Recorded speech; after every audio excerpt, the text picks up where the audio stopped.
I found this shirt at a Goodwill like a few years ago, and I thought today's video was the perfect excuse to put this shirt on because every time I put it on, it reminds me of bowling, and it's literally the same exact colors as the bag that I'm showing today. So what better excuse to put it on than now, right? Hello, my name is Ravel Gaither and welcome to my channel. So in today's video, as you can tell by the title and the thumbnail, I'm gonna bring you guys along on a process of me making this amazing bowler bag, and I love this style of a bag so much. It's been about 2 years since I last did a bowler bag, and to me, bowler bags are just so timeless and classic. Like the whole shape and silhouette of it is just very retro and groovy, and every time I see one, it doesn't matter what the design of the bag is, what the aesthetics of the bag looks like, it just reminds me of like the 60s and the 70s and a whole period, and just it's amazing. So I'm gonna go ahead and show the bag and talk about it, so let's do that. So this is the bag that I make in this video, and look at how insane the work on this bag is. Like, this is definitely one of my best pieces, and I used 3 different textiles on this bag. So the dark blue is a 100% cotton denim, the red is a 100% cotton canvas, and then the cream color is a 100% waterproof canvas. And I really love how all these different textiles look together. It gives it like a really cool textured look. I just love it so much. And I did this really cool curve design on the front and on the back, and to me this bag almost looks like it's crying, which is really dope. It kind of plays into the story that this bag kind of inspired me to tell with this piece, which is really dope. This is what the bag looks like as well. It has the same design, and it's amazing. We got purse feet on the bottom, all antique brass hardware on this bag, and there is an adjustable strap that you can take off or leave on that you can clip on to the little strap connectors on the side. The zipper on this one is a black with an antique brass coil, super dope. And this is a really big bag. Like, this is perfect for travel, perfect for carrying all your things. You can even use this as a carry-on for flying maybe. Like, it's just the perfect size. And again, I feel like this is one of my best pieces, even though I say that about literally every new bag that I make, but this is really insane. Like, I love this so much. So this is a bag that I make in this video. If you do want to stick around and watch me make this bag, please do. Make sure you give this video a big thumbs up, leave a comment down below, let me know what you think. Make sure you guys also check out my website, which is linked down below in the description box if you're interested in this bag. I do also have 2 digital patterns available on my website if there's any bag makers or anyone interested in making their own items. You can go to my website. I have the link down below. There's patterns, there's 2, they're digital. You buy them, download them, print them out, and I have the full tutorials over here on my channel on how to put them together. Super easy and simple. But with all that being said, let's get into the video. Hello, we are back in my beautiful studio. Yay! I love being in my studio. It's my favorite place to be on earth. I'm wearing a hat today because my hair, I've been having my hair braided for a while. It looks a mess. Don't look at it. I know. It looks a mess under there. It looks a mess. I've been having it braided for like 2 weeks now, and I've been wearing beanies because I don't want to do my hair. Doing an afro, it takes too long. It's too much work in the morning. I could just wake up and go now with my hair in braids, and I don't want to take it down because I like having the luxury of not having to do my hair. I said it. I'm sorry. Don't kill me. But today in the studio, I'm gonna be, or not today, over the next few days, I'm gonna be making this bag that's going to be the last bag that I'm making for this year and the first bag that I'm gonna drop in the new year. Now, originally I wanted to have this bag done so that I can drop it. It'd be my last drop in design for this year of 2024, but it's taking me a little too long during pre-production. I didn't really know what I wanted to do direction-wise and design-wise, so it took me a while to figure out the design specs and just pre-production. So I'm going to be working on it through till the beginning of 2025, and it's gonna be my first drop of the year. So yeah, so this is the design that I'm gonna be going with for this video, and it is so amazing. I love this design so much. Now, I've been getting into the practice of designing every day, or trying to stay on schedule of designing every day. So I'll do like a 5, 10, 15, 20, 30-minute sketch session depending on, you know, what's coming out, how passionate I'm feeling. You know, I'll keep going past that time frame, but I've been trying to sketch every day, and this is one of the sketches that came out. And when I first designed this, I was like, this bag almost looks like it's crying or that it's sad, and it reminded me of like bowling, and it reminded me of a clown. So I kind of have a story for this piece because I really want to get into like storytelling with my pieces and go deeper into just that specs inside of creativity when it comes to designs and stuff. So this bag really did spark like a really crazy story in me. I don't know why. I'll talk about it a little later on in the video, but this is what I'm going with. So I'm going to do this really cool curvy design, which reminds me of bowling pins, which is perfect because this is a bowler bag. And if you don't know what bowler bags are, they were designed for people who bowl to carry their bowling bags and stuff like that. It was a really popular style, and I can't remember what year. I want to know, was it the 1960s? I can't remember what year it was really popular. Bowling bags are still really popular, but they're not used for bowling as much as they were back in the day. They're kind of used just for travel and things like that. But I think this is a really dope design. So again, I'm going with like this really curvy design. I'm gonna try something new, and I'm going to do this type of curved end on the rolled handle, and I'm also gonna do like a little base on the back of the rolled handle just to kind of add a little oomph, little elements. I think this is a really dope design. I'm gonna do a thick red piping around this as well. All antique brass hardware. You know the vibes. You know the vibes, you know it. And it's actually been a while since I've done a bowler bag. The last bowler bag that I did was honestly, I want to say last year when I did the bowler baby, and I loved that one too. It was the only ever bowler bag that I've done. I really like doing them, but I've only ever done one, and it was a really amazing design. Honestly, one of the best that I've done still. One of my most loved designs by people as well. I call that one the bowler baby. The design was inspired by, you know, my inner child and me always wanting to be an artist, and just that kind of fun, playful, childlike vibe was really infused into that design, and I loved how that one came out. Also, I'm drinking a little bit of tea in today's video. I don't know why. I feel like holding a teacup in my intros or just in videos is like really fitting. I feel like I should start doing this. I feel like kind of like Wendy Williams, like, how you doing? So I already have all of my pieces prepped and hemmed and all of that good stuff. There was a lot of overlay pieces for this design, a lot of pre-production and prep work for me. So this is like the curved piece right here. I also have the little handle base piece. I have some more curved pieces, more curved pieces. I have my nameplate, which I'm doing, oops. Sorry. I have my nameplate, which I'm doing like this really nice oval type situation. I really love doing oval name tags, and it's something that I'm kind of starting to include a lot of my designs recently. I don't know why I've really been drawn to doing the oval instead of the rectangle. So again, all of the stuff is prepped. And for the interfacings for this bag, because a lot of people always ask me, oh, what interfacings are you using? I'm using Profuse and I'm using Decaville Lights on all of the overlay pieces, but on like the main body pieces, which is right here, this is the front piece, I'm using Profuse as a base layer, and I'm using Decaville Heavy as the main body interfacing. So that's what's kind of giving it its shape. And I would do, typically if I wasn't doing these overlay pieces, I would do the Profuse, Decaville Heavy, and then I would add a layer of Decaville Light just to give it a little bit more stiffness. But since all of the overlay pieces have light already on them, I know it's going to add a little bit of stiffness once I sew them on and tack them down to the front pieces, so I don't have to worry about all of that. Now, if you know me, you know I love to use a good template in my work. I love a good template. I already have all of my templating pieces already made up and all the holes punched and everything. So I have a few templates already made, and the reason why I have a few is because the way that I'm making this bag, I'm kind of building it up in sections to kind of get this achieved kind of build up overlay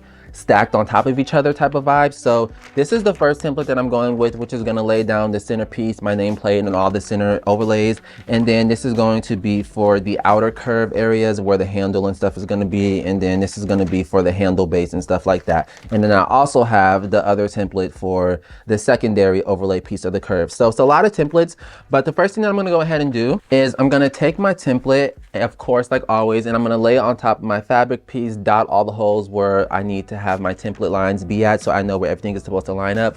I'm going to remove it, and then I'm going to attach all the overlay pieces that needs to be on that part, and I'm going to do it in sections to kind of build up, again, like I said, build up that overlay look. So that's the first thing that I'm going to go ahead and do, and I'm using the thread colors that I'm going to use for this bag are red, black, and an off-white cream color. But besides all of that rambling, because I don't want this intro to be super long, I'm going to go ahead, start on the overlay pieces, and then I will check back in and let you know what's next. I'm kind of nervous because I feel like I'm kind of having to get back in the groove of things. Every time I start back up a new project, or I'm just recording or something and I'm starting back up, I feel like it's going to take me a while to kind of get back in the groove and kind of like oil up the gears from being so rusty. But you know, we're gonna get through it. We're gonna get through it. So let's go ahead and start on that.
All right, so it's been 2 days later and I already know what you're thinking. You still got that hat on? Well, yes. Again, I am not playing with these braids. I'm telling you, I'm gonna rock these braids till the wheels fall off. Okay. But it's been a full day later because yesterday I was only able to get a little bit of work done. I had to run some errands and I had to finish up the rest of the overlays today. But this is what the front is looking like. Ooh. You know what? This is insane. I really need you to, the pattern, I've never seen anything like this. I love this so much. And it reminds me of like a clown, a circus, bowling, all of the above. I love it so much. And I have a shirt that I literally have a bowling shirt, these exact colors. And every time I wear it, I feel like I'm gonna go bowling and I feel like it will go perfect with this bag. And I might have to wear this bag low key. But this is what the front is looking like. And then I also went ahead and did the back, also amazing. I really love the overlay design on this piece. I've been doing a lot of overlay designs on a lot of my stuff. I think it's just, it adds a little bit of texture and oomph to the piece, but this one is insane. And I want you to kind of see I don't know if you can see on camera what I was talking about when I said I wanted it to be layered and have like that stacked look. So you can see this is one layer, this is one layer, the name tag's one layer. I'm sorry, I'm trying to show. This is one layer, this is one layer, this. So it looks like a stacked look. I don't think it's showing up good on camera, but I love how it looks stacked up on top of each other. It's just so, and it really just adds a lot of dimension. It's bomb. And for the front and the back, of course, like always, I've really been into it lately. I did double stitching on all the top stitching. So it's where I do one row of top stitching and then I go back over it and walk each individual stitch just to hit the exact needle point, so it gives it like a thicker texture look for the stitching and the color just pops a little bit better. It is a lot more time consuming, but I love how it looks on all the pieces and it just really, it looks dope. I like it. But another reason why it took me a really long time was because for the back piece, I realized that I had to make different pattern pieces for this whole center part because I only made pattern pieces for the front.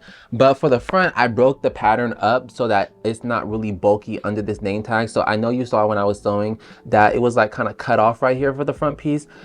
I did that on purpose, which it was really good, but I didn't think the back is different because I don't have a name tag going to be covering this area, so I have to make different pattern pieces.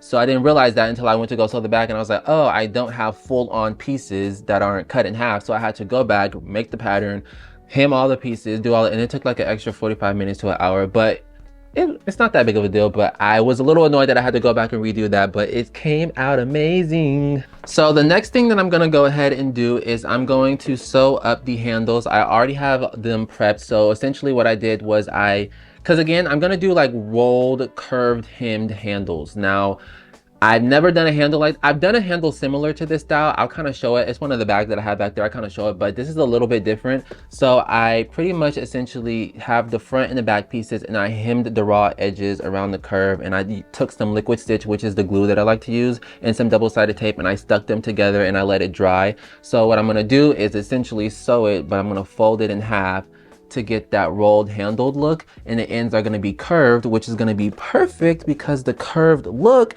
is going to match the curved little handle base, and this is going to be a vibe. It's going to be a vibe. I think it's going to be really dope. So I hope that everything turns out really nicely. I'm going to go ahead and sew, and I'm going to do 2 rivets on each side because I think the rivets will just look really cool. And I'm going to do antique brass hardware for this bag. But this is the bag that I was talking about where I kind of did curved rolled handles. This was a little different again because it's boxy and these handles are a lot wider. This one is a lot smaller and it's more narrow and curved at the bottom. So it's going to be a little different, but I was able to do this one pretty easily. So I hope it's going to be kind of like that one and it's not going to be anything too crazy, but we're going to see. And then I'm also going to go ahead and sew the piping on. I'm doing this red piping, which I think will really look amazing and just tie all the colors in together. And I'm using a thicker piping for this one because again, it's a bigger bag. When I do bigger bags, I like to do thicker piping because I think it just looks weird when you do a big bag and the piping is really small. So I try to match the thick piping with the bigger bag to do smaller piping for the smaller bags. So I'm excited to see how this turns out. But yeah, I'm gonna go ahead and do the handles, do the piping, and I will check back in and let you know what's going on. So far, everything is going really smooth. I only had the seam rip once,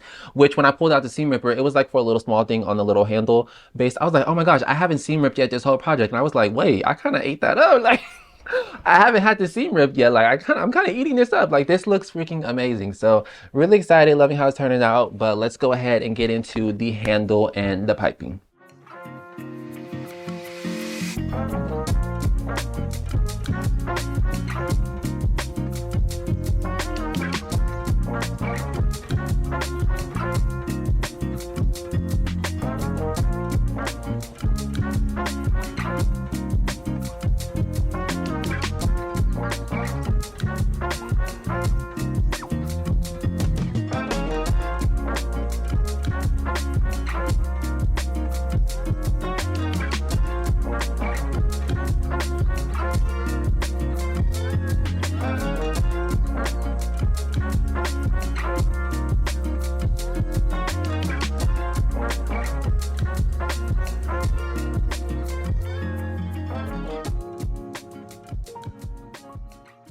All right, so it's the next day and we have a new hat unlocked. I honestly don't think anybody cares about the hats that I've been wearing, but new hat unlocked. I made this one a few years ago actually, so now that my hair is braided, I can rock all the beanies that I used to make. But I went ahead and finished up adding the handles and the piping to the bag, and it looks so amazing. I love it. I went ahead and added the rivets as well. And I really do think, again, the red piping around the border is really gonna tie all these colors in and make it look not so bland. And really, it just kind of makes everything look more cohesive and not just so separated. It kind of brings it together. So I really love that. And I actually had a really, I'm not gonna say I had a difficult time, but I had a lot of seam ripping that I had to do when it came to sewing up these handles and attaching them on. Like, I know in my last clip, I was like, oh, I haven't had to seam rip that much.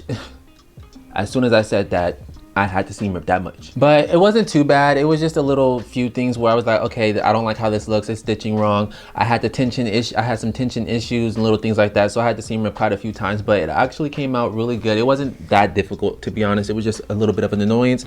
So this is what the front's looking like, and then this is what the back is looking like. I love this design so much. It looks so eye-capturing. Like, honestly, a lot of my stuff, I said this about a lot of my stuff, but if I were to see somebody walking down the street with a bag like this, I'd be gagged, I'd be gagged. So now the next thing that I need to go ahead and work on is the zipper panel. So for the, well, not just the zipper panel, but the whole gusset in general. So for the gusset, I'm gonna use the dark blue denim just because I think it'll look best. I didn't want to do the red or anything like that because I thought it would be too, I don't know. I don't know how to explain it. I feel like it just would make it look not as serious as I would want it to. Even though I don't want the design to look serious, I feel like it would make it look too playful if I decided to do red outside of the front and the back. So I'm going with the dark blue denim with the zipper panel. And for the zipper, I'm doing this black zipper tape with an antique brass coil, which is not focusing, but it's the black zipper tape, antique brass coil, and it is a double zip. I've really been loving the double zip on a lot of my bags. I've been doing a lot of zipper pieces recently too. I typically don't like to do zipper pieces, but recently a lot of my bags have been having zippers on them. So I'm doing a double pull, which I love doing a double pull when I'm doing a zipper because I think it's just easier to open up the bag and close and stuff. And then I also have the bottom gusset, which I'm gonna put the bottom support on. So this is what I'm gonna sew to the bottom of the gusset. It just helps to protect the bottom of the bag. And I'm also gonna do purse feet. And for the purse feet on this one, since it's a bigger bag, I'm gonna do like the triangular pyramid ones because that gives it more depth off of surfaces. Well, not depth, but it gives it more height off of surfaces, so it's not directly touching the surface of things. And the reason why I like using these ones instead of the flatter ones when I'm doing bigger bags, I feel like it needs more height off of surfaces when I'm doing a bigger bag because of the weight and all that good stuff. And then another thing too is I have these strap connectors that I'm gonna sew a little bit differently. I'm actually gonna sew it in like this. Originally when I designed it, I had it on the exterior like this, but I think I'm gonna sew it in and hide the actual piece and just have a little bit of it poking out through the seam. And I've been doing my zipper panels a little bit differently recently. Instead of actually sewing it together, which it still gets sewed, but I've been hemming the raw ends, attaching it to the zipper with some double-sided tape and then top stitching it together. I think it's a lot easier and my zippers always come out perfect that way. I've been doing it that way for like the last 2 or 3 zipper piece bags, the bags that have zippers, and it's been coming out really good. So I'm gonna go ahead and do all of that. It's a lot of rambling, but yeah, it's coming out really good. I don't have any issues with it. I'm really excited, loving how it's coming out. So I'm gonna go ahead, start on the zipper gusset, do the bottom support, attach the purse feet, and then I'll check back in and let you know what I'm gonna do there. So let's do that.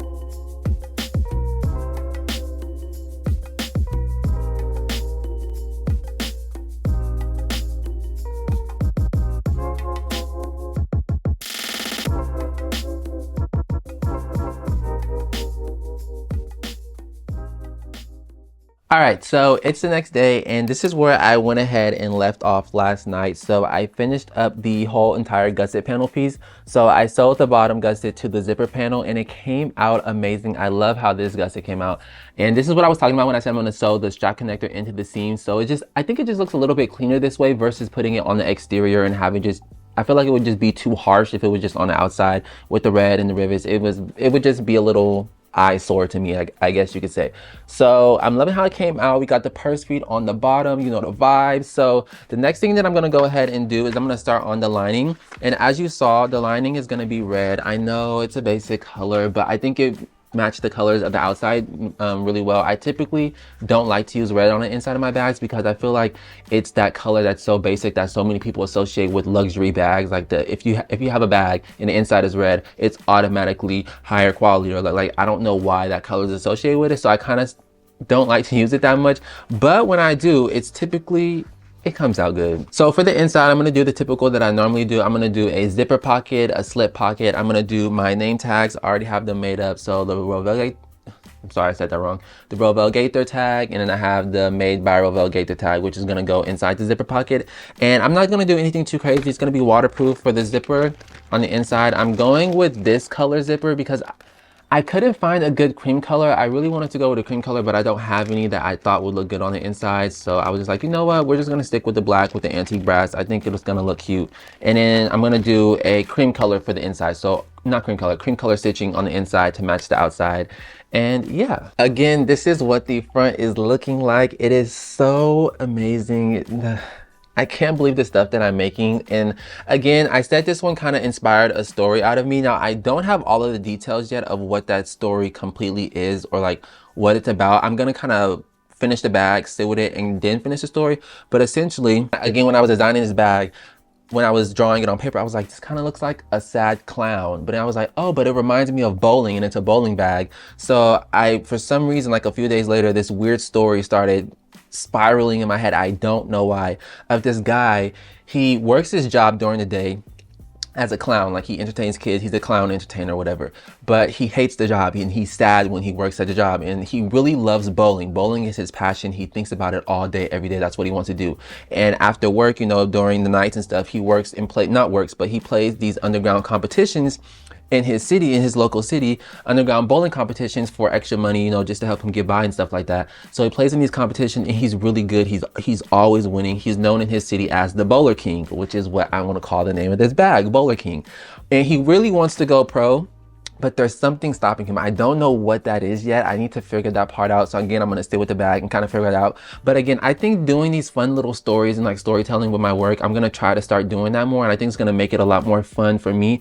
And it's weird because it's like this story, I feel like it kind of integrates into a lot of people's lives. A lot of people can relate to working a job that they don't like. They really have a passion for something and they're really good at it and they want to take it to the next level, but they can't figure out how. They don't know how. They don't know if they can't afford it. They have, you know, they have things that they have to take care of, you know, so life gets hard. So I kind of want to take that and put this into this piece, and I think it's going to be really dope. Again, I don't have all the details yet. I'll kind of talk about it at the end of the video. I should have everything by then, but yeah, so this is what it's looking like. Again, I'm gonna go ahead, stop rambling, and start on the lining.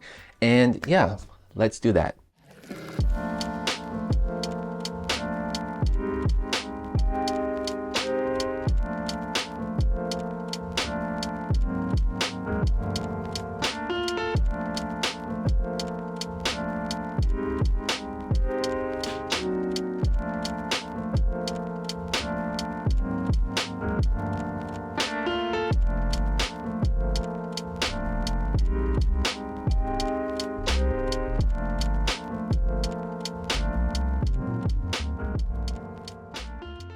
All right, so I went ahead and finished up the lining on the front and the back, and I went ahead and basted them on as well. So this is what the front side looks like. It has the really big slip pocket right here.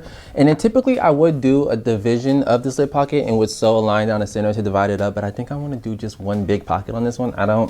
I think the one big pocket kind of fits good for this design. And then this is what the lining for this side looks like. Got my name tag, the zipper is in, When we open it up, it says made by Rovell Gaither. Just the usual that I normally do, nothing too crazy. And I also went ahead and added on the little bias binding pieces on the gusset as well, just to make it easier in the future. So now what I need to go ahead and do, which is pretty much almost kind of the final thing, is sew the gusset to the exterior. And I'm really hoping that this is not going to be too crazy and difficult. It's not really that stiff. I didn't make it too stiff. I mean, it has a good stiff shape to it, but it's nothing too crazy, because I know working with stiff bags when they're bigger is a little difficult, but we're gonna see. But one thing that I've recently been doing that's been making sewing on gussets a lot easier is I've been marking out the center folds on the actual sides. So I normally do it on the top and on the bottom, and that would be it, but I wouldn't do it on the sides, so then the sides would kind of be off a little bit and off center, so sometimes the bottom of the bag would kind of look tilted a little bit because it wasn't measured proportionately on, or it wasn't sewn on proportionally all the way around.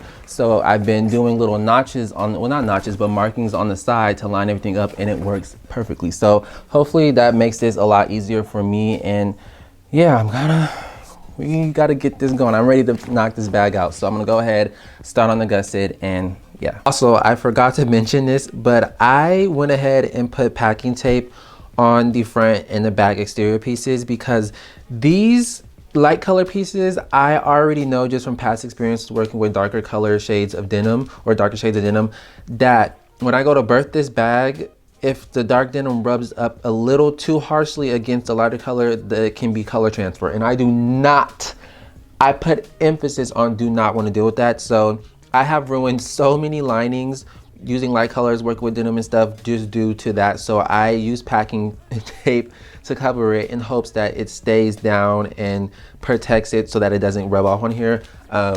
We gonna hope and see, but yeah, hopefully there's no issues.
All right, so it's been a few days later, and ciao. These last few days have been hectic. So the last that I was working on this bag was New Year's Eve, and it was already starting off to a crazy day because I was working out. I've been working out like 7 days a week now.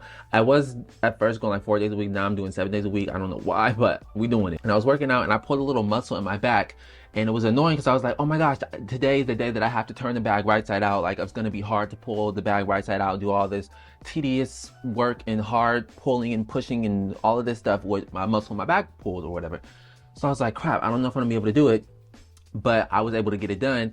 And then not only that, my sister ended up going into labor New Year's Eve, had the baby New Year's Day, so it kind of threw off everybody's whole schedule with everything, the whole new year, and just all of the work that I've been doing. So the last few days, we've been kind of spending the days up in the hospital, kind of back and forth, dealing, you know, with the hospital, visiting my sister, the baby, all that stuff. So it's been a lot of stuff. And this is my sister who I made the diaper bag for like a few videos back. I don't know if you guys watched that video, but it's a video where I made a diaper bag for my sister.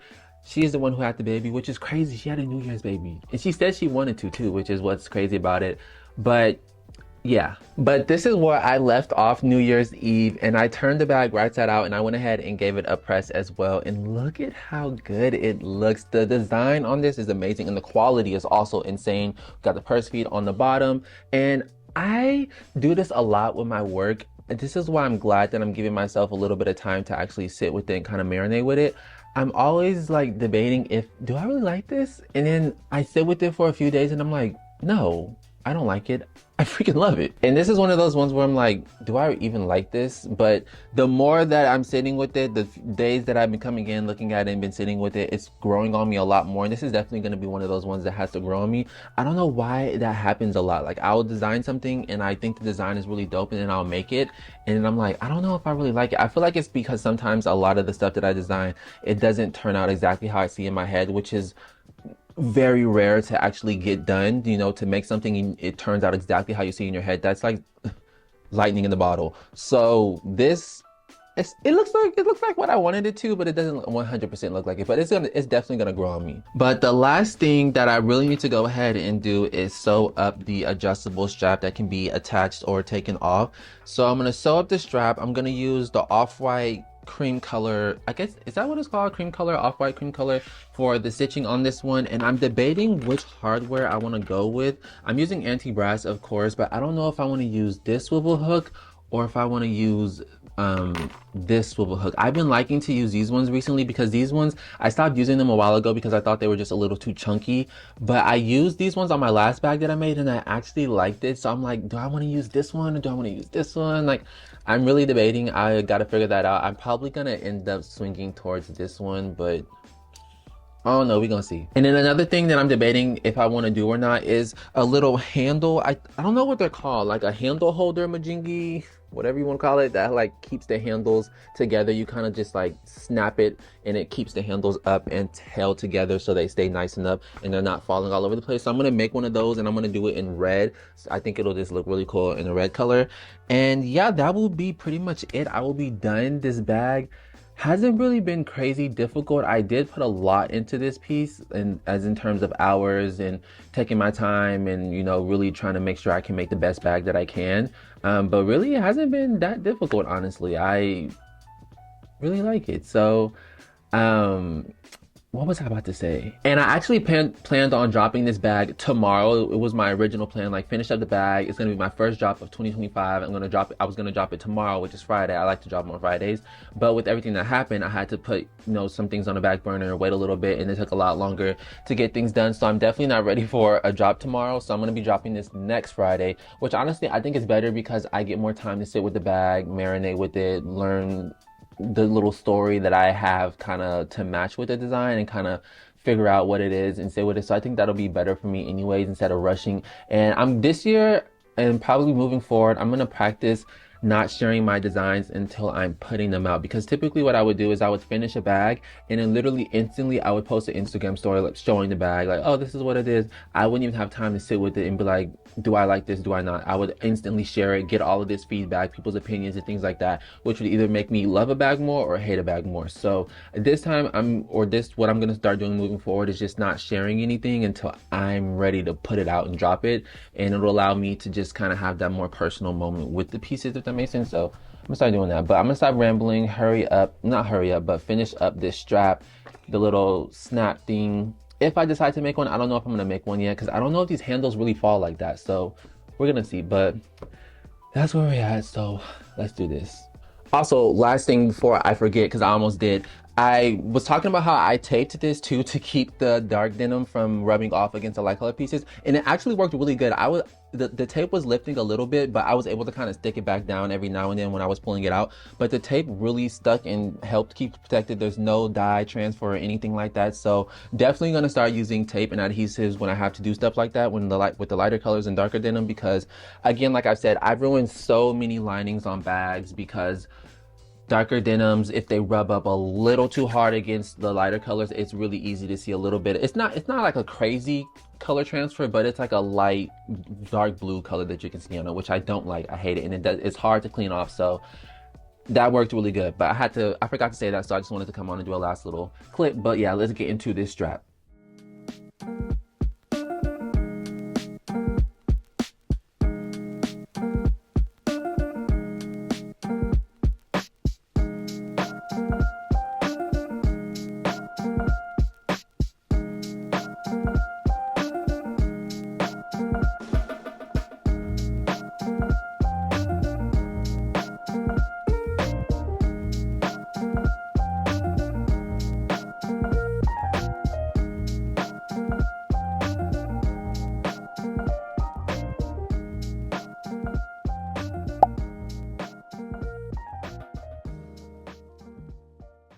All right, so it's been about a week now at this point since I've last finished up this bag, and I've had enough time to sit with it, marinate with it, and just allow it to grow on me. And it really has. I love this bag so much.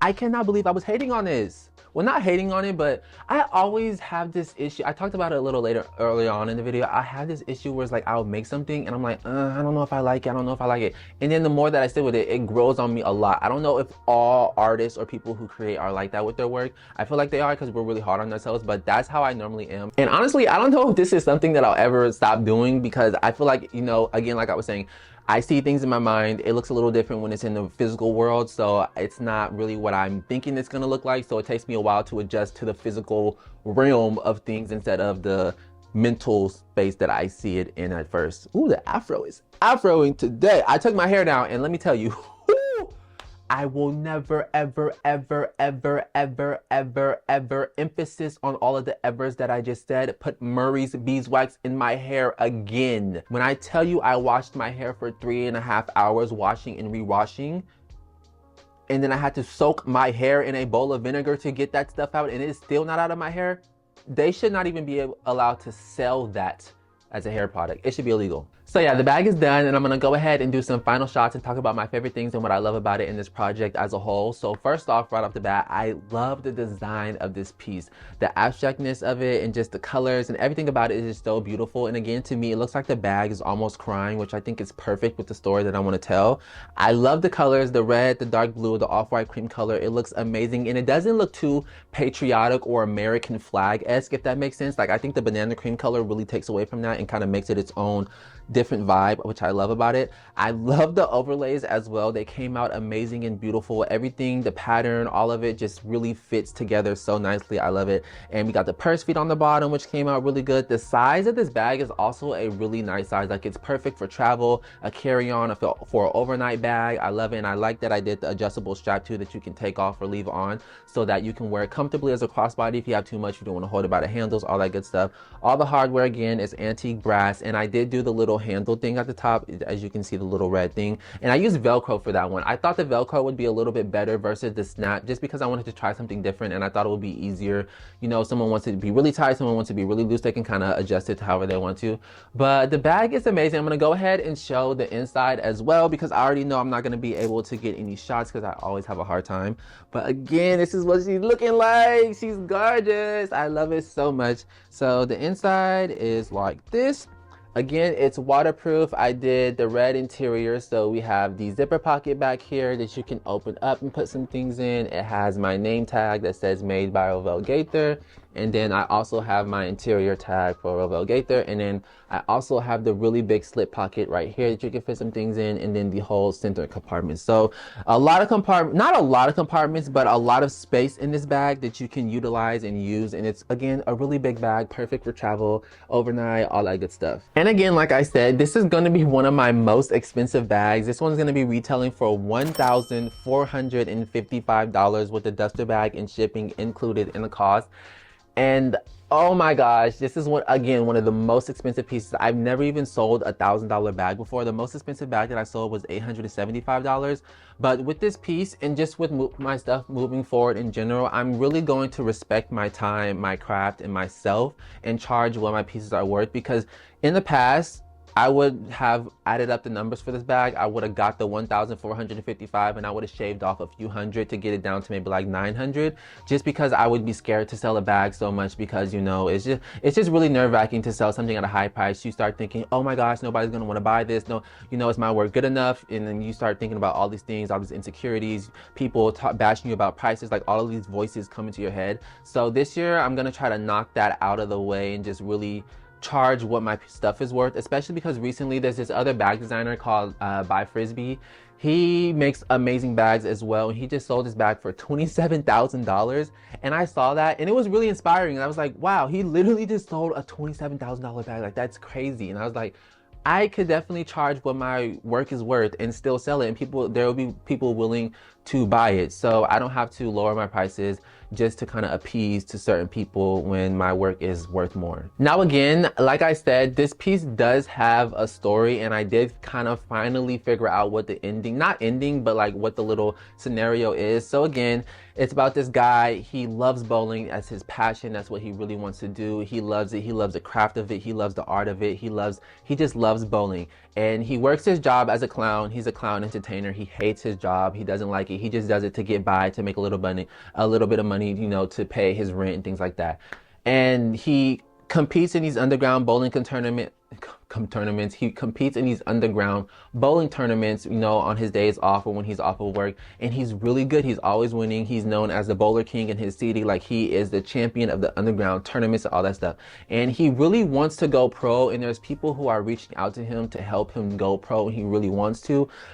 But at the same time, he doesn't want to go pro in a way that's he doesn't want to take the route that you're supposed to get there. He wants to do it on his own terms, and he doesn't know what that looks like, but he knows that he loves bowling. He wants to do it professionally, and he wants to do it for the rest of his life as a career and be able to live off of it. He just doesn't know how to go about it, and he's turned down a lot of opportunities and deals just because he doesn't know where he wants to take it, even though he knows that he loves it. And I didn't really know what I wanted the ending to be, and it may be a weird ending to that part. I didn't know what I wanted to be and why that part kind of stuck out to me until I realized that this character that I made up is like a fictional version of me.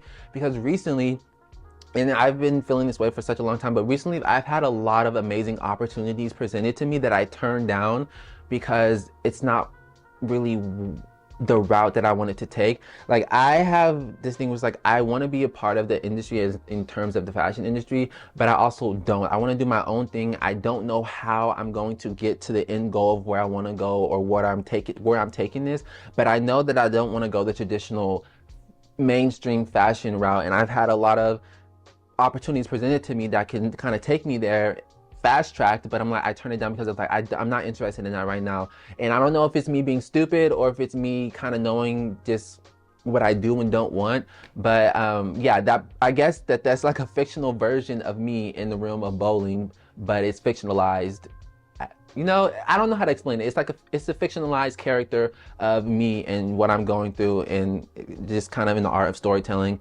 But yeah, you know, I don't know what I want to do with this, and I don't want to rush into something that I'm like, I don't even want to have this. I don't want all of this mainstream. I want to figure out my own way of doing things, and I don't know what that looks like, but I'm going to take the time to sit and try to figure that out. So yeah, but that was a really long story about that. But I would rate this project difficulty wise. Honestly, it really wasn't difficult. It was time consuming. This was a very time consuming project because it really wasn't time consuming because it was just long. It was time consuming because I really took my time to make this piece the best that I could. That's something that I'm really working on too, is to not rush through things. That if something needs to be fixed, seam rip it, fix it, and just do it until I get it to what I know I can get it to. So just taking the time on my work and really going through the motions of everything in a slower process and not rushing through it. So I feel like that's why it took me a long time. But difficulty wise, I would rate this, from a beginner's perspective, I would rate this like, girl, a 9.5 out of 10. But from like my experience, I would give it like a 7.5, 8 out of 10 difficulty wise. Because I mean, it really wasn't difficult. Again, it was just time consuming. So yeah, I thank all you guys for watching this video. If you watched to the end and stuck around, and sorry if I'm just rambling. You know, the outro, I'll be rambling a lot, but make sure you guys give this video a big thumbs up. Leave a comment down below. Let me know what you think. Make sure you guys also subscribe and hit that bell notification so that you can be notified when I upload any new videos or anything that I may post in the future. And yeah, I thank all you guys for watching. Again, my website is linked down below. I'm trying to hurry up and get through this because my camera's flashing. It's literally about to die. I've been sitting here talking so long.